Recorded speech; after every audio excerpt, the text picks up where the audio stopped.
à l'approche de cette nouvelle année, bien entendu, et bien naturellement, je vous souhaite mes meilleurs vœux de santé, et puis surtout des vœux de réalisation, qu'elles soient à la fois ces réalisations personnelles ou professionnelles, et puis le vœu bien sûr pour Béthune, d'une ville renouvelée, d'une ville libérée, d'une ville avec un vrai projet, et une ville qui retrouve sa sérénité et son renouveau. Pourquoi suis-je candidat? Parce que Béthune a besoin d'un second souffle, parce que Béthune a besoin d'un gestionnaire, et surtout d'une vision. Alors cette vision, parlons-en, quelle est-elle à mon niveau? Moi je vois trois choses, trois priorités. Il faut avant tout et surtout soutenir, inciter et accompagner le développement économique, c'est-à-dire clairement l'emploi sur le territoire et sur Béthune en particulier. Deuxième priorité, faciliter la vie des Béthuniens. Faciliter les démarches administratives, faciliter l'accès en mairie, faciliter les déplacements, faciliter l'accès aux soins.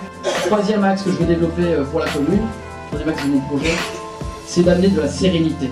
De la sérénité en refusant ce que je vous ai indiqué, d'abord les clans, les divisions politiques, les clivages politiques, tout ce qui enferme les gens finalement et qui empêche de libérer les énergies. Voilà ce que nous voulons faire pour Béthune, et surtout maintenant, je vais terminer par là, comment nous allons le faire. Je serai un maire à temps complet, avec un mandat unique. Deuxième élément, c'est l'équipe qui est importante. Nous avons une véritable équipe, et cette équipe sera formée, bien entendu. Voilà, le troisième axe, c'est ramener de la transparence et être très rigoureux dans la gestion de la ville. Ensuite, je voudrais encourager la participation citoyenne. Je pense à quoi? Aux consultations, aux référendums locaux qu'on peut organiser. Le Busway est l'occasion de pouvoir justement interpeller les gens sur un projet d'aménagement structurant pour la commune. Eh bien, le référendum pour le Busway, nous l'aurons de toute façon dans les urnes, puisque nous sommes contre, nous, ça c'est clair. Mais j'espère qu'on n'est pas obligé d'attendre tous les 6 ans pour avoir ce genre de consultation. Enfin, je voudrais, c'est un grand mot, mais rétablir la liberté d'expression à Béthune, la liberté de parole. Et puis, dernier élément, c'est d'être exemplaire. Je travaillerai avec honnêteté, avec une méthode de travail, avec le respect de la communauté de l'administration, des élus d'autres, et surtout dans le respect des habitants, et avec la plus grande écoute possible. Alors cet engagement, aujourd'hui, c'est la période des vœux, mais c'est plus que des vœux, ce que je fais, ce sont des engagements solennels.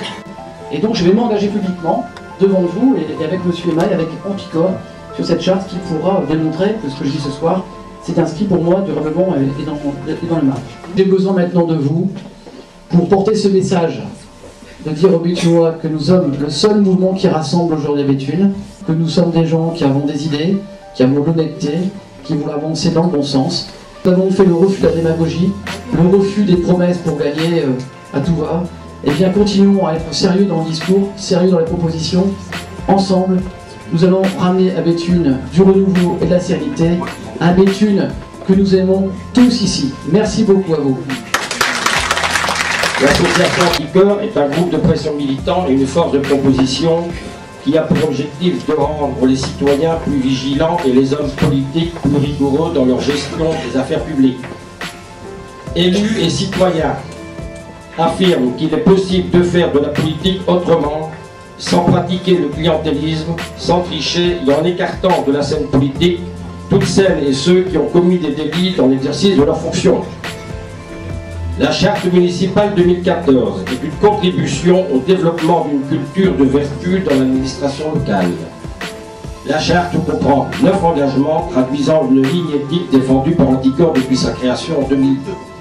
Le non-cumul des mandats et des fonctions exécutives, les bonnes pratiques de gestion, la transparence, reconnaissance des droits de l'opposition, participation citoyenne, publicité des informations importantes sur la gestion locale, l'exigence de probité, lutte contre le trafic d'influence, et enfin, rigueur dans le choix des organismes prêteurs de fonds à la collectivité.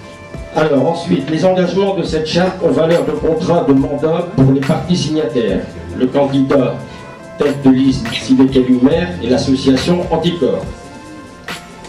Donc Ampicor veillera au respect de ses engagements et assurera s'il le faut un droit de poursuite. Donc en résumé, ce code de bonne conduite doit permettre aux signataires de retrouver la confiance de leurs administrés et c'est ce que je vous souhaite, M. Quinquer. Merci de votre écoute.